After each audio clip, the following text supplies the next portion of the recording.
segunda-feira, 12 de agosto de 2019. Esses são destaques do Brasil e do agronegócio. Índice de atividade econômica recua e país entra em recessão técnica. Os impactos para a agricultura é tema da entrevista com Felipe Serigati. Falta de clareza nas regras trabalhistas prejudica a imagem do agro e setor pede mudanças.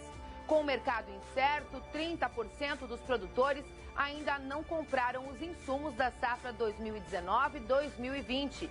E analistas recomendam aos produtores de soja: é melhor travar o preço do grão e vender antecipado. A China deve comprar menos do Brasil daqui para frente. Tem também o fechamento do mercado e, claro, a sua participação. Vem com a gente que o Rural Notícias está cheio de informações e já está no ar.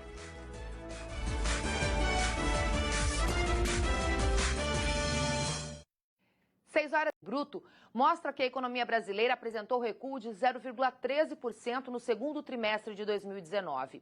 Como o nível de atividade econômica já havia caído 0,2% lá nos 3 primeiros meses do ano, o cenário indica que a atividade econômica entrou numa recessão técnica, caracterizada por 2 trimestres seguidos de tombo do PIB. E quem vai nos ajudar a entender melhor essa situação é o economista e pesquisador da FGV Agro, Felipe Serigati. Felipe, primeiramente, obrigado por ter aceito o nosso convite. É sempre muito bom tê-lo aqui com a gente. Eu que agradeço o convite, Suelen. Felipe, vamos lá. Vamos tentar entender o que significa essa recessão técnica para a atividade econômica e principalmente para a cadeia produtiva. Qual é o efeito prático disso, dessa recessão técnica na economia? Então vamos lá. Primeiro para a economia, né? O primeiro semestre, como a gente viu pelos números, não foi um passeio no parque, não foi muito legal. Por que é usado o termo de recessão técnica? Embora ainda a recessão técnica não bateu o martelo. Quem vai bater esse martelo é o IBGE. Então, do número do Banco Central é apenas uma prévia. Em geral, os dois números eles andam juntos. Mas como essa recessão técnica, o número do segundo trimestre foi de 0,13%, não é impossível que o número do IBGE saia em campo positivo. O fato é, no primeiro semestre, nós andamos de lado, caímos um pouquinho. Isso significa que o ano de 2019 está perdido? Não. O segundo semestre ainda está aí para a gente tentar consertar alguma coisa e as perspectivas para o segundo semestre são mais favoráveis do que para o primeiro. Felipe, a gente vai falar de segundo semestre no terceiro bloco. A gente vai pedir para você ficar aqui com a gente acompanhando essa edição do Rural Notícias.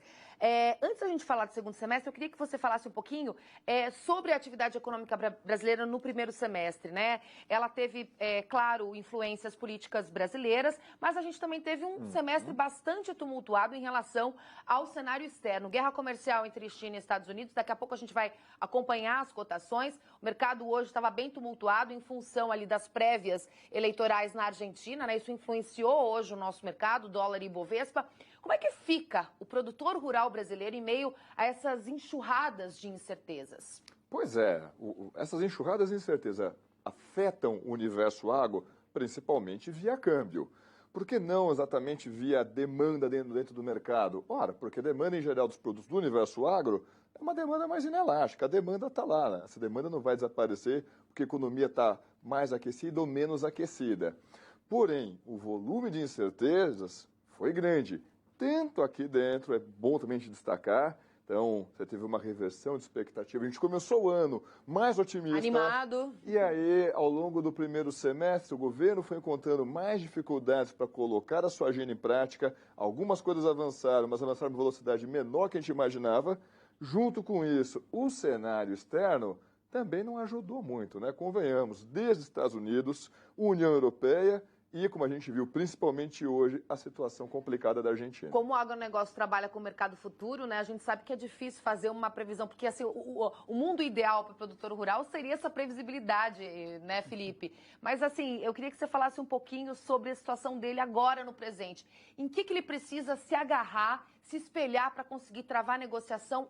Em que ele tem que ficar de olho agora, nesse momento? Puxa vida, a estratégia que vocês anunciaram logo na abertura do programa, eu acho sensacional. Olha, essa situação que você tem, o preço que você está conseguindo transacionar agora, já lhe dá um retorno razoável? Trava. Já garante isso. Senão você vai assumir a posição do especulador. Ah, mas o especulador também ganha. Sim, mas o especulador tem uma carteira bem mais diversificada. O produtor, quem está atuando no setor, não, praticamente só tem um produto. É assumir muito risco. Tá aí o conselho do Felipe Serigati, que vai ficar aqui com a gente nessa edição do Rural Notícias. Daqui a pouco a gente vai falar daqui para frente, né? O que se pode olhar daqui para frente, como é que vai ficar a vida do produtor rural brasileiro e de toda a população, né, que depende tanto da economia. Quero te pedir licença, porque agora, Felipe, o Felipe já deve ter acompanhado, né, trabalha diretamente com isso, mas agora eu vou te mostrar como é que foi hoje a moeda norte-americana, a operação no Brasil. Passou da barreira dos $4 comercial, de olho lá na Argentina, 3,98 fechamento com alta de 1,06%. Agora o índice Ibovespa na sua tela. Acompanha comigo. Ibovespa com queda de 2%, uma queda bem expressiva. 101.915 pontos. Olha só, a subjetividade das regras do trabalho rural faz com que mais da metade dos empregadores cadastrados na lista suja do trabalho escravo sejam do setor agropecuário. Para mudar esse cenário, produtores e entidades pedem mudanças nas normas. O governo promete resolver isso ainda esse ano.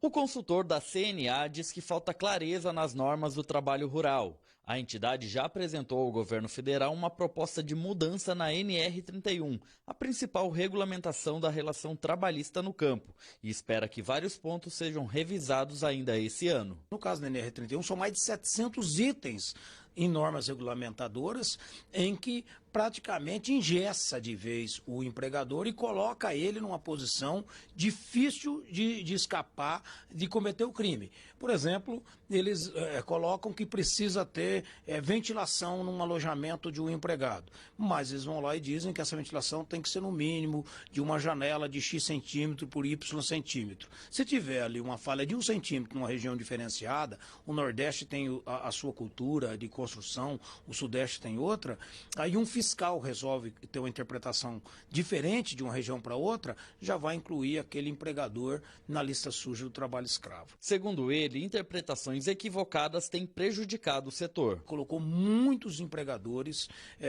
numa situação difícil, suspendendo crédito bancário, financiamentos, cartão de crédito, praticamente inviabilizando o seu negócio devido à interpretação do fiscal. A lista suja do trabalho escravo foi atualizada pelo governo federal no fim de julho e tem 166 empregadores cadastrados. A Secretaria Especial de Previdência e Trabalho do Ministério da Economia também informou que em 2018 foram feitas 241 operações de combate ao trabalho escravo. 154 fiscalizações foram em propriedades rurais. Foram lavrados 3.243 autos de infração no total e as indenizações pagas pelos empregadores ultrapassaram os 4 milhões de reais. 1.745 trabalhadores foram encontrados em condições análogas à de escravo e 1.154 foram resgatados.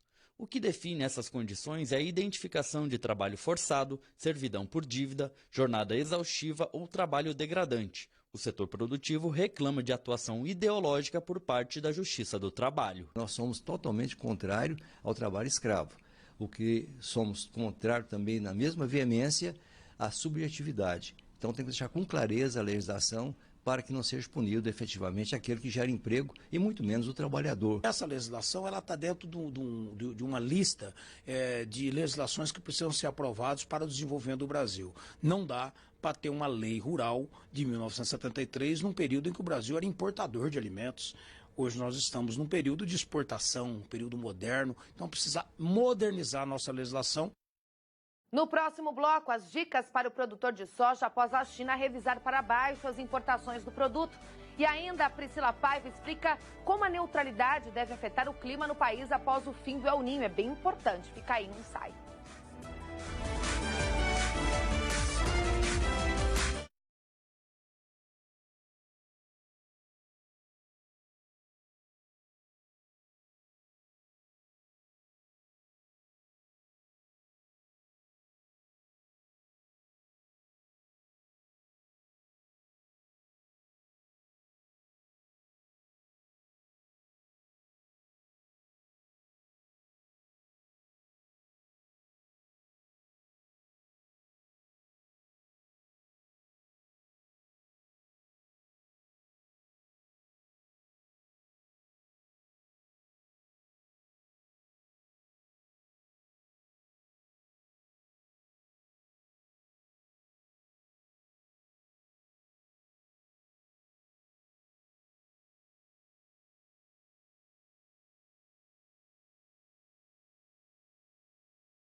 O RN está de volta. Olha só, a Associação dos Municípios da Fronteira Oeste do Rio Grande do Sul, composta por representantes de 13 cidades, entregaram hoje ao presidente Jair Bolsonaro uma carta que relata a situação dos arrozeiros do estado e pede ajuda.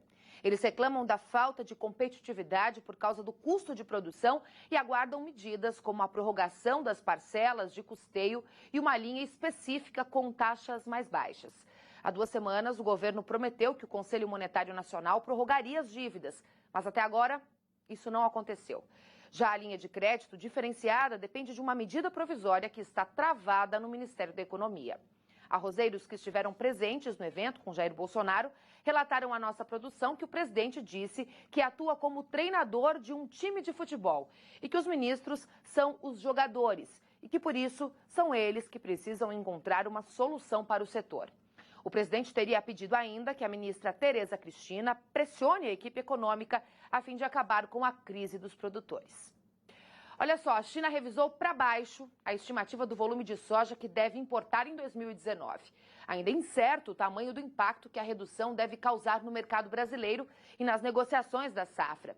Para alguns especialistas, vender com antecedência parte da produção pode ser uma boa alternativa. 83,5 milhões de toneladas. Volume total de soja que a China deve importar na temporada 2018-19.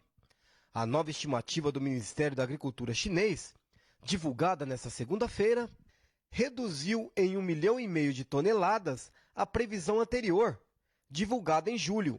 Segundo este analista, a queda é reflexo do surto de peste suína africana, que diminuiu o plantel e, consequentemente, o consumo de farelo por lá. Esse número pode se reduzir ainda mais. Quanto menos a China comprar, menos soja nós iremos exportar. E se a gente exporta menos, a gente vai ter um estoque de passagem maior e isso vai colocar uma pressão nos preços que eles não vão ter tanta força para subir. Quanto ao milho, as expectativas são mais otimistas. O cenário é muito bom. Há um aumento do consumo global e nós estamos fornecendo grande parte desse milho para o exterior. Então, nos próximos meses, a tendência de preço no Brasil é do milho continuar sustentado. Até agora, as estimativas das empresas privadas são que os americanos devem perder 1/3 da safra de milho, ou seja, quase 100 milhões de toneladas de milho. Portanto, o Brasil tem exportado muito mais milho esse ano. As informações foram apresentadas nesse evento realizado hoje em Cuiabá. Entre as palestrantes, a diretora de Desenvolvimento Internacional da Bolsa de Chicago. Roberta falou sobre os mecanismos mais comuns usados pelos produtores norte-americanos no gerenciamento de riscos para os custos e preços. Segundo ela, o produtor brasileiro pode explorar mais ferramentas para se proteger das oscilações do mercado. Os produtores americanos, cerca só de 15% negociam direto na Bolsa. A maioria negocia sim, mas faz sempre através de tradings. Só que os americanos, eles adicionam estratégias como opções para se aproveitarem da alta dos preços. Então, eles negociam, travam o preço através dessas estratégias de mercado físico com as bolsas, aliás, com os tradings, com as que vendem todo o fertilizante, mas também, por um outro lado, eles aproveitam e pedem para as trades incorporarem essas ferramentas para eles. Você acompanhou hoje no mercado que o USDA divulgou nova prévia sobre a safra americana, né? E a queda na produção de milho e de soja não foi tão grande quanto o mercado esperava. Por isso que a soja hoje, baixou no mercado internacional. Vamos dar uma olhadinha? Novembro de 19, olha a baixa da soja, 12,50 cents o fechamento. $8,79 mais 25. Janeiro de 20, 8,92 mais 75, baixa de 12 cents. Março de 29, 0,5 mais 25, baixa de 10,75. Para maio, baixa de 10, $9,17. Reação no mercado físico brasileiro. Acompanha comigo aqui na tela do Rural Notícias. Passo Fundo 80, Cascavel 78, Dourados 74, Rondonópolis 75. Operação da saca de soja nos portos brasileiros. Paranaguá 84, Rio Grande 85, Litoral Norte de Santa Catarina 82,50 e Santos 85 a saca de 60 quilos da soja. Agora é hora da meteorologia, são 6 horas e 55 minutos. O El Niño chegou ao fim. Já estamos sob as condições de neutralidade climática, de acordo com o Departamento de Meteorologia dos Estados Unidos, o NOAA. Ao que tudo indica, o próximo período chuvoso será diferente do último em todo o Brasil. E a gente quer saber diferente como, e por isso, claro, que a gente vai acionar a minha colega Priscila Paiva, que já está aqui para a gente começar mais uma semana juntas. Boa noite, Priscila. Conta tudo para a gente sobre esse fim do El Niño. Boa noite, Suelen. Boa noite a todos. A gente já tem uma resposta aí dessas águas do Oceano Pacífico Equatorial que já estão mais frias, mas claro que a atmosfera, é aquela história, demora um pouco para responder a esse resfriamento. Então a gente vai ter ainda, no início da primavera, um atraso das chuvas, que não seria aí, não é um atraso tamanho quanto se a gente tivesse um El Niño, porque estamos na neutralidade, mas ainda um atraso na regularização. Não dá para esperar chuva imediata logo com o fim do vazio sanitário. A gente vê regularização no decorrer de outubro nos principais estados produtores. Mas dá para a gente dizer que a principal diferença vem para o regime de chuva do Nordeste do Brasil, que não vai ser tão escasso, e para o Rio Grande do Sul, que pode começar com algumas chuvas um pouquinho mais acima do normal, porque ainda sob uma questão de uma atmosfera mais aquecida, mas lá na frente apresentar algumas estiagens regionalizadas, como é comum no verão do Rio Grande do Sul. Um outro fator importante nessa mudança é que o Centro-Oeste, Mato Grosso, Goiás, pode enfrentar invernadas na hora da colheita. Isso lá para frente. Agora a gente volta para a meteorologia das próximas 24 horas, porque eu trago um outro alerta, tem outra onda de frio. Tem frente fria no sul do Brasil, ela avança para o sudeste de forma fraca, mas chega amanhã a São Paulo, sul de Minas e Espírito Santo, e logo ali, na retaguarda do sistema, tem uma área de baixa pressão. Isso quer dizer o quê? Geada e até chance de neve para o Rio Grande do Sul. Vamos dar uma olhadinha aqui para ver o que acontece amanhã. Frente fria já sobe um pouquinho mais, tem chuva para o Paraná, São Paulo, sul de Minas e Rio de Janeiro, mas nesta área clara aqui, a gente vê esse sol que não esquenta nada não. É temperaturas em torno de 0, 3 graus. O frio fica mais restrito para o sul do Brasil e não para o sudeste, tá certo? A gente vai ver, por exemplo, em Caldas, a menor temperatura acontece no dia 16 de agosto, 6 graus, tirando o café desse risco de geada. Já no Rio Grande do Sul, a quarta-feira com mínima de 1, máxima de 13 graus. Pegando outra cidade da campanha gaúcha, a gente vê a mesma situação, Dom Pedrito, com mínima de 1 grau, máxima de 13 na quarta-feira, chance de geada para Dom Pedrito. Então, áreas de trigo, atenção, porque podemos ter novas geadas nesta semana. Bagé também mínima de 0, máxima de 11 graus na quarta-feira. Olhando o sudeste do Brasil, como eu falei, Caldas, a menor temperatura 6 graus. E você pega Mato Grosso do Sul, a gente vai ter frio, mas não frio como tivemos aí no início de agosto. Mínima de 8, máxima de 23 graus. E só para falar aí das áreas que estão sem chuva há muito tempo, aqui, olha, boa parte do interior do Brasil, existem áreas com 150 dias de tempo seco. E é uma chuva que, como eu falei no início, né, Suelen, vai demorar para se regularizar. Obrigada, Priscila Paiva. Ótima noite para você. Até amanhã. Até. Amanhã estaremos juntas. E a compra por insumos agrícolas está abaixo do normal para este período do ano, como registra a principal entidade do segmento. Mas o setor está otimista, mesmo com as incertezas do país. A maior associação do setor estima que 30% dos produtores rurais ainda não compraram tudo o que precisam para a próxima safra. Número bem maior que os 2% do ano passado nessa mesma época. Esse ano está bastante diferente do igual período do ano passado. A gente pode destacar aí dólar, seca, frete, o momento político do Brasil. Então, todo esse movimento aí, China, peste suína. Nessa roda de amigos de diferentes empresas, diversas análises e uma preocupação. O agricultor está com muita dúvida, até mesmo o que eu vou usar na lavoura, né? Quais opções que eu tenho. Então, isso é o que vai marcar bastante hoje no campo. Uma das dúvidas que mexe com vocês é a entrega, né? Com esse atraso. Sem dúvida, a entrega é algo importante, o produto tem que estar na hora certa, não tem como esperar, né? Está ali a praga, tem que aplicar. Então essa indecisão do cliente agricultor pode levar a um gargalo aí nos próximos meses. Há quem aposte também na redução da venda de fertilizantes, mas o otimismo ainda é maior. Todo o mundo sabe que o produtor quer produzir sempre mais e melhor. Uma média aí de talvez de 5 a 8 anos, o mercado tem crescido entre 10 a 15%. Então nós acreditamos que sim, esse mercado ele não volta para trás, né? Talvez a gente tenha um pequeno soluço, mas eu acho que esse mercado continua intenso. Por quê? Hoje o produtor está muito focado em produzir. Você viu a baixa da soja hoje na Bolsa de Chicago? Como é que será que foi a operação do milho? Deu uma olhadinha hoje? Não olhou? Então acompanha aqui comigo. Olha a baixa do milho, meu amigo. 25 cents, mesma relação com a soja. Aquele relatório do USDA. Dezembro de 19, 392 mais 25. Março de 20, baixa de 25 cents também. 403 mais 25. Maio de 20, 409, baixa de 25. Julho de 20, 4 dólares, 12 cents mais 75, baixa de 24,75. Será que essa baixa no mercado internacional mexeu no mercado físico que estava estático há muitas semanas? Vamos dar uma olhada. Rio Grande do Sul, 39,50, não teve reação hoje. Paraná, 34, Mato Grosso, 26, Campinas, 38,50. Talvez essa baixa entre no mercado físico nos próximos dias. Agora a gente vai para os portos. Santos, 37,50, Paranaguá, 37, São Francisco, mesma coisa, R$ 37,00 a saca de 60 quilos do milho. A seguir, o Felipe Serigatti volta para a gente falar mais de como a economia pode afetar o agronegócio. Vamos falar de segundo semestre. Tem ainda cafeicultores de Minas Gerais pedem socorro. Eles querem prorrogação de dívidas e preço mais alto pela saca do café.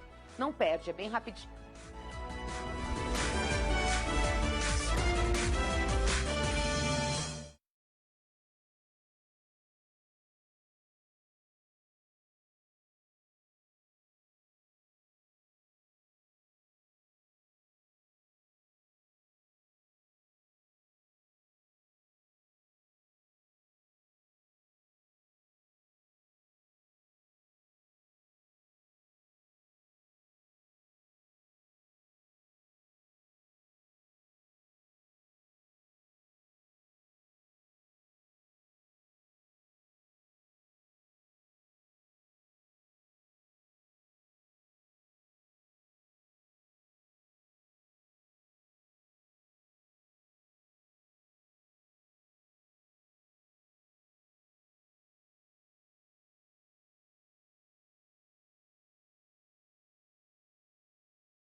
O RM está de volta e para quem chegou agora, hoje o Rural Notícias recebe o economista e pesquisador da FGV Agro, Felipe Serigati. Ele que nos ajuda a entender melhor, né, Felipe, o movimento da atividade econômica e como fica o agronegócio em meio a essa realidade. Felipe, a gente viu lá no primeiro bloco, né, que diferente das expectativas do mercado, o primeiro semestre foi de baixa atividade na economia, né? Mas você está entre os analistas aí do mercado, mais respeitados do mercado, inclusive, que pensam um pouco diferente, né? Porque você acredita que a economia deve reagir nos próximos meses ou pelo menos começar a engatinhar? Bom, tem diversas. Então, primeiro semestre andamos de lado, mas não foi completamente perdido.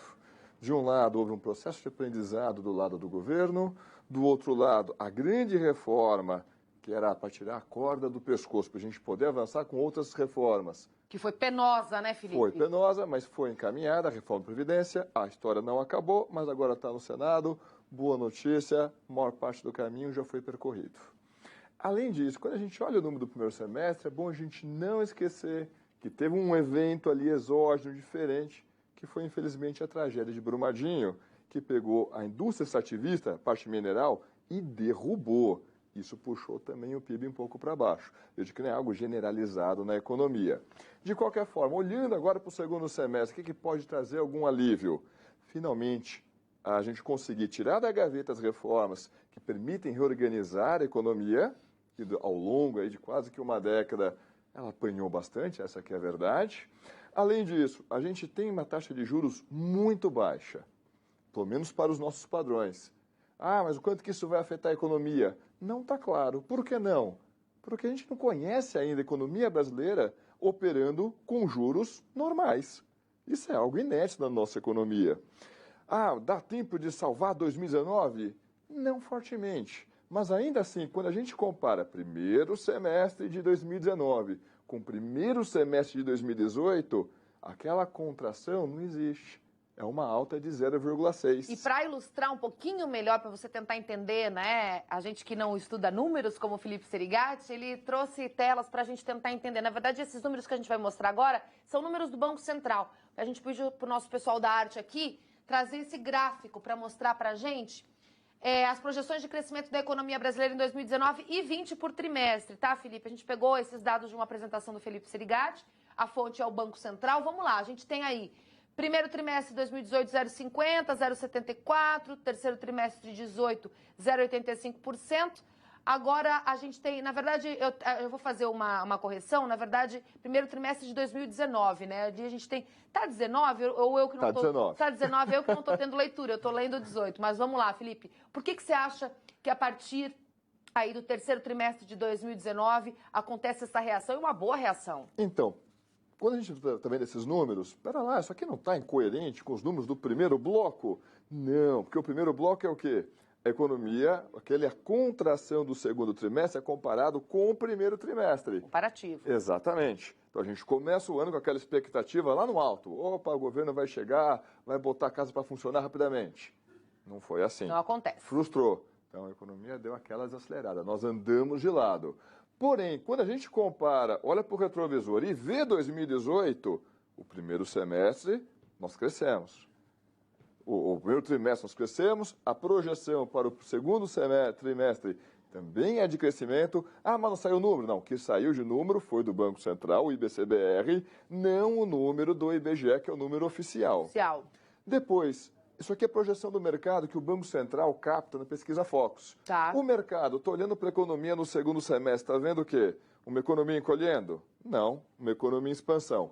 Uma expansão maior ou menor que no primeiro semestre? Maior que no primeiro semestre. Vamos deixar bem claro que essas são expectativas do mercado, o Boletim Focus, feito com mais de 100 analistas do mercado financeiro, 125 instituições. Exatamente, 125 instituições. E veja que tem outra informação importante aí. Ah, mas é um crescimento robusto, sensacional? Não é, não. Um crescimento bem modesto. Somando essas quatro primeiras barrinhas, vai dar 0,8% comparado com 2018. Agora a gente tem duas outras telas que o Felipe vai explicar por que esse mercado começa a reagir, segundo a cabeça dos economistas, né? Desse grupo aí de 125 economistas, né? Analistas do mercado financeiro. Vamos lá, Felipe. Então, o que acontece? Quando a gente olha para 2020, 2019 não é nada espetacular, mas provavelmente a gente vai ficar com a cabeça para fora d'água. Tá, Ou seja, a economia vai crescer. Dá para respirar. Exatamente, a economia vai ficar maior. Por que para 2020 o pessoal está mais otimista? Porque tiramos aquela corda no pescoço que era a reforma da Previdência e aí abre espaço para diversas outras agendas, que tanto do lado fiscal como em outras medidas que a gente vai ver em instantes, essas são importantíssimas. Por exemplo, estados e municípios, ficou de fora. Vai ter que ser tarde e vai ter que botar em cima da mesa. Em algum momento vai ter que resolver. Reforma da RH do setor público, o que é isso? É mudar a regra de remuneração do servidor, salário inicial, como é que vai se dar o reajuste. Isso automaticamente já injeta dinheiro na economia, Felipe? Não injeta dinheiro na economia, mas faz com que os agentes olhem para a economia e falem, e aí, o barquinho vai afundar? Não, o pessoal está tampando os buracos. Muda as expectativas. As sensações. Regras de reajuste do salário mínimo. Por que isso é importante? Porque diversos custos, seja do lado da Previdência, seja do lado de benefícios sociais, estão associados ao salário mínimo. Ou seja, se dá um aumento do salário mínimo, isso é um gatilho que aumenta fortemente diversos gastos públicos. Temos que mexer nisso, senão o barquinho está afundando. A gente tem mais uma tela para mostrar essa expectativa positiva aí para o segundo semestre. Vamos lá, Felipe. Isso, e essa aqui talvez seja a principal tela. Por quê? Aquelas reformas que a gente viu até o momento é o quê? É para não deixar com que o barquinho afunde. Mas cadê as reformas que vão fazer esse barquinho crescer, andar para frente?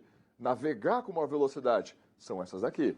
Reforma tributária, que no segundo bloco vocês mostraram uma reportagem fundamental, que é a incerteza com relação à decisão de um fiscal, de um juiz. Deixa eu aproveitar para surfar nessa onda que você está falando aí, porque a gente tem um assunto de reforma tributária, a gente tem uma entrevista importante. Te peço licença. Maravilha. Porque olha só, a reforma tributária deve ser prioridade agora na Câmara, né? Como bem falou o Felipe, mas a CNA está preocupada com as propostas apresentadas. A entidade afirma que o produtor pode perder benefícios que ele tem atualmente. Vamos dar uma olhada. Estamos bastante preocupados com as propostas que estão tramitando no setor e os impactos que ela tem para a atividade agropecuária, no nosso caso, para o setor rural. Isso porque hoje os produtores rurais têm uma série de benefícios tributários, tal como o Convênio 100, Convênio 42, são benefícios que trazem uma competitividade para o setor agropecuário. Alguns regimes especiais, regimes de diferimento da produção agropecuária, que nessa nova proposta, o tal do IBS, que pretende unificar, não existe a figura de diferimento de benefício tributário. Ou seja, e ainda por cima faz com que os produtores rurais hoje, na sua grande maioria, em torno de 98%, são pessoas físicas não contribuintes deste imposto, passarão a ser.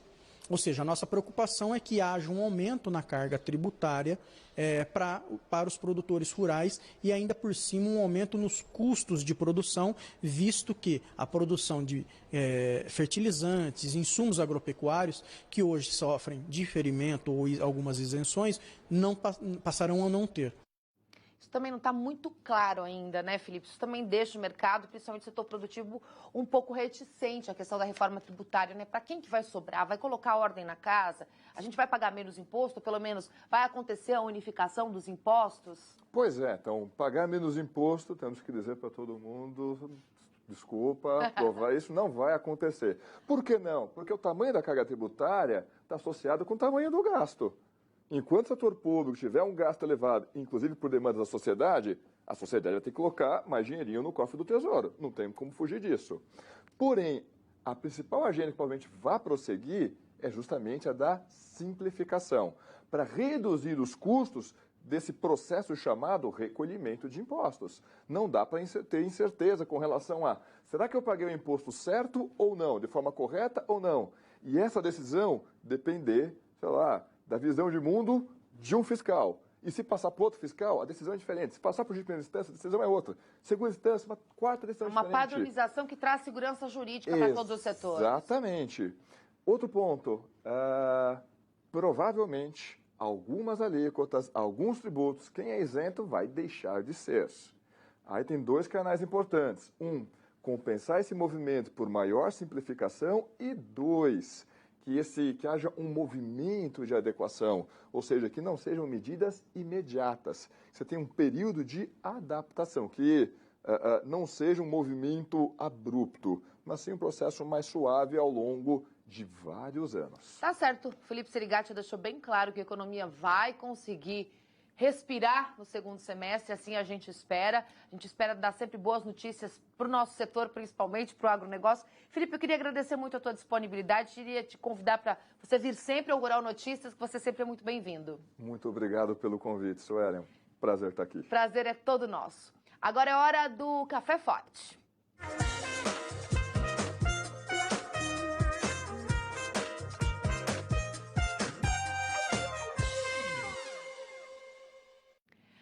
Agora nós vamos ao fechamento dos preços do café, começando pela Bolsa de Nova York. Acompanha comigo, dezembro de 19, o café caiu e caiu bem. Será que pegou carona com a soja e com o milho na queda?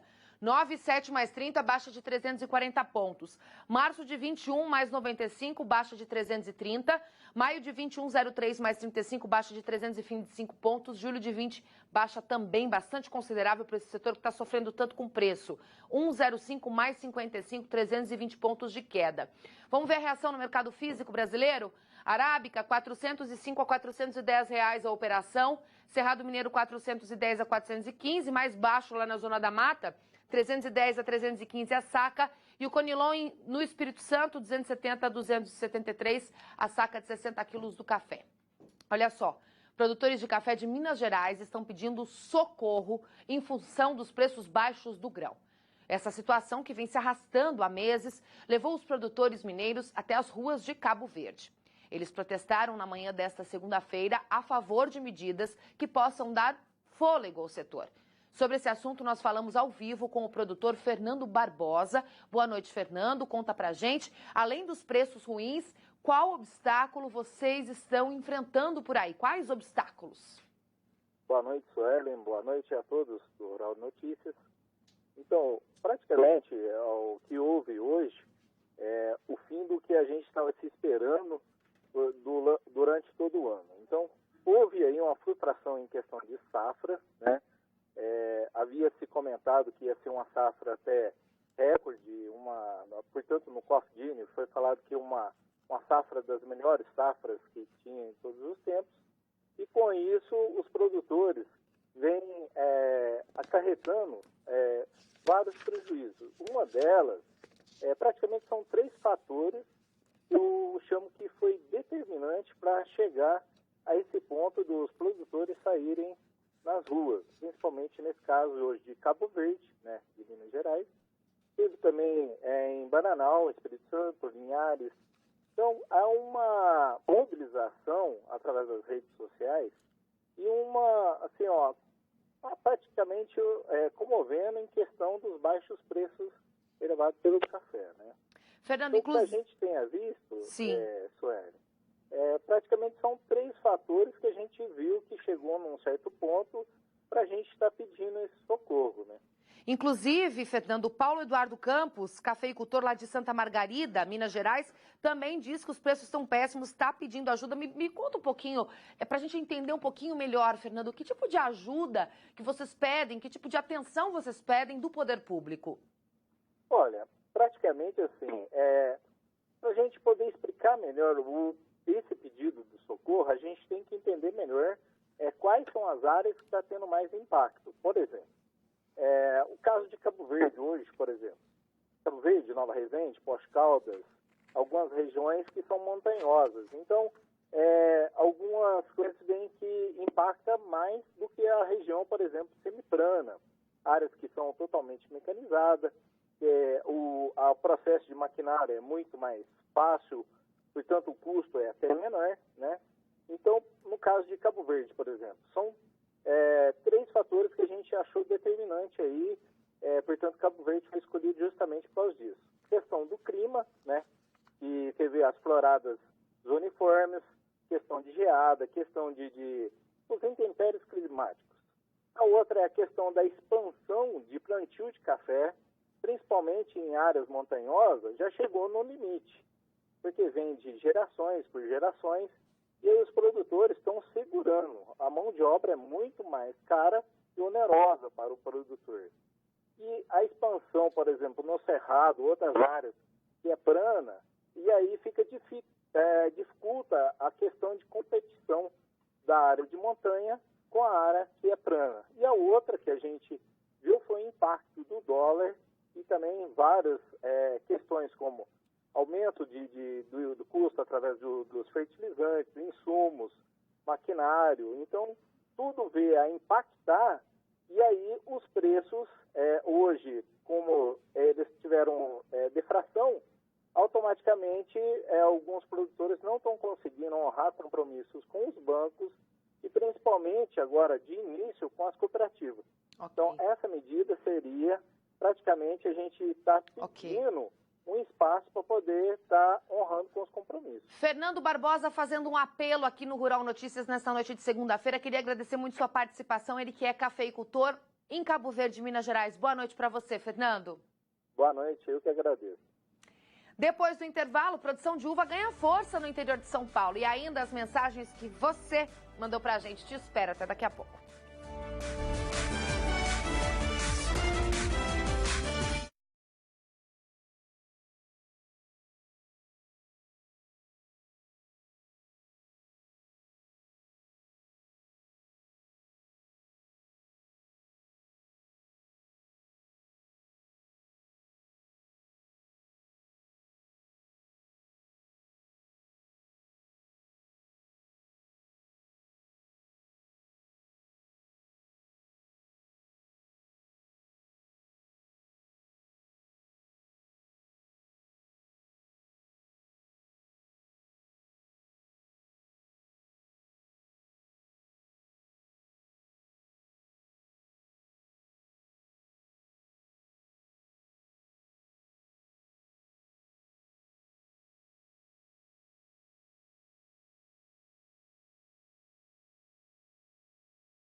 RN está de volta, agora são 7h26. A produção de uvas está ganhando força no interior de São Paulo.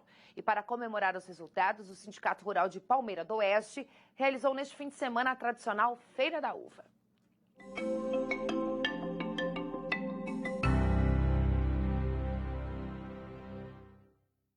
Elas enfeitam o espaço. Cada cacho desta fruta deixa aquele gostinho de quero mais. A Feira da Uva reuniu os principais produtores da região noroeste do estado de São Paulo. A produção, que não para de crescer, foi comemorada com um evento especial realizado pelo Sindicato Rural de Palmeira do Oeste. Vai passar mais de 40 mil produtores visitantes aqui na nossa cidade, aqui, ó. É uma feira muito bonita. Durante 3 dias, 200 produtores da região mostram as diversas variedades que são produzidas no campo. As parreiras não estão aqui, mas pela qualidade dos produtos, os juízes tiveram muito trabalho para julgar os melhores exemplares. Afinal, o concurso serve para estimular a produção. A premiação revertida toda em produto e maquinário para ser usado na agricultura. Hoje nós ultrapassamos mais de 60 mil reais de premiação revertido ao produtor.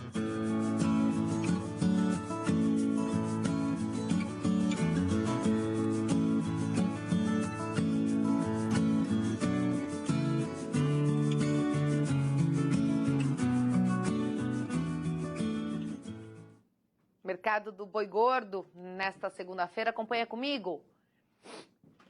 Outubro, 160,50, queda de 0,55. Exalc BMF Boi Gordo São Paulo, 0,69 de alta, 153,60 à vista. Bezerro Mato Grosso do Sul, com baixa de 0,13%, 1,308 à vista. Vamos correr o mercado físico. Araçatuba, 153. Triângulo Mineiro, 148,50. Belo Horizonte, 148. Norte do Tocantins, 144. Sul, 141,50. Para onde a gente vai? Para Sudeste de Rondônia, 138, Goiânia, 140, Cuiabá, 139, Campo Grande, 143, Oeste de Santa Catarina, 147. Seguimos para Mato Grosso do Sul, 143 é a prática do boi gordo, Redenção, 143, Marabá, 143, Espírito Santo, negociação, 143, arroba, Rio de Janeiro, 146, arroba do boi gordo. Hora das mensagens. Miguel Daúde não está hoje conosco, mas amanhã estará de volta. Olha só o que disse o João Carlos Corredor, São Paulo. Estou confiante, mas não vai ser fácil, já que o país está travado economicamente. A reforma da Previdência pode ser uma luz no fim do túnel. João, obrigada. Paulo Roberto Carniel, São José do Ouro, não acredito em melhora na economia nesse segundo semestre. As feridas deixadas pela corrupção não serão curadas em função da falta de gerência e dos desmandos do governo anterior. Obrigada, Paulo. Abraço. Lino, eu estou confiante na melhora da economia no segundo semestre porque o Brasil está começando a ter credibilidade no exterior. Obrigada, Lino. Carlinho Vilhena, Capetinga, Minas Gerais. Não estou confiante porque o presidente não dá valor para o produtor rural e a agricultura é a base de tudo. Obrigada, Carlinho. Lourdes Gandini, Cabo Verde, lá onde aconteceu a manifestação dos produtores dos cafeicultores. Boa noite. Sou fã número 1 desse canal e não acredito muito na melhora rápida da economia, mas eu acho que a longo prazo vamos ter sim uma melhora, é o que eu espero. Todos esperamos, Lourdes. Ó, Laís, Janaúba, Minas Gerais. Estou confiante devido à reforma da Previdência que começou a andar. Além disso, o crescimento da exportação de carne bovina pode ajudar a economia. O mercado do boi gordo realmente está bem aquecido. Ótima noite para você. Amanhã eu, Miguel Daúde, Priscila Paiva, toda a equipe do Rural Notícias estará aqui juntinho para te trazer um jornal cheio de novidades e, quiçá, boas notícias. Até amanhã.